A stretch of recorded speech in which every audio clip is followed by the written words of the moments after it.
निश्चित भाव में आज ब्रह्मपुर मत्स्य महाविद्यालय आज 26तम वार्षिक उत्सव एमर समस्त पिला आज गोटे इनवल्व एवं आमर ये ओडिटर प्रोफेसर आमर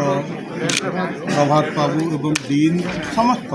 आज गोटे उत्साह महल होगा सहित पिलांकर ये जो श्रृंखलित भाव एवं ज्ञान निश्चित भाव में देखा आज भारत वर्ष हूँ पंचम मत्स्य महाविद्यालय एवं आगक मध्य सरकार लक्ष्य रही आम विभिन्न जगार मत्स्य कॉलेज बनवाई एवं आपणकर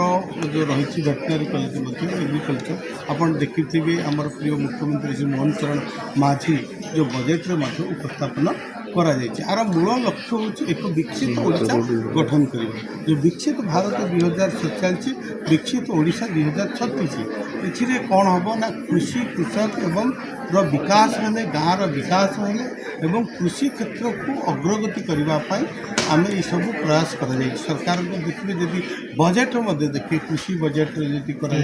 आज मत्स्य प्राणी संपद 2000 कोटी टंकार अधिक बजेट कर विभिन्न योजना जोटा कि कृषक मानक सशक्त मुख्यमंत्री मत्स्यजीवी कल्याण योजना प्रधानमंत्री मत्स्य संपद योजना जो कथा को आमर कहुई ब्लू इकोनोमिक एवं चिंगुड़ी उत्पादन क्षेत्र रप्तानी क्षेत्र में ओडिशा को एक श्रेष्ठ राज्य बनैबा एवं लक्ष्य धार्य करा ताकू द्विगुणित करवा जदि आज आम देखा मत्स्य उत्पादन आम पाखापाखि 11.92 लाख मैट्रिक टन आम उत्पादन करुचे रप्तानी क्षेत्र में देखा आम पाखापाखि 4700 कोटी टंकार अधिक आम मत्स्य उत्पादन करुचे आउरी आगु को आज लक्ष्य करा विभाग को आउरी स्ट्रेंथन करा विभाग अनेक पदवी सृष्टि करा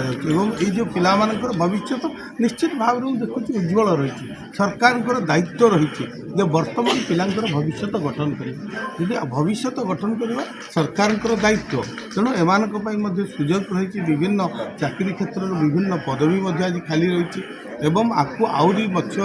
college agriculture college veterinary college खोलने व्यवस्था करें।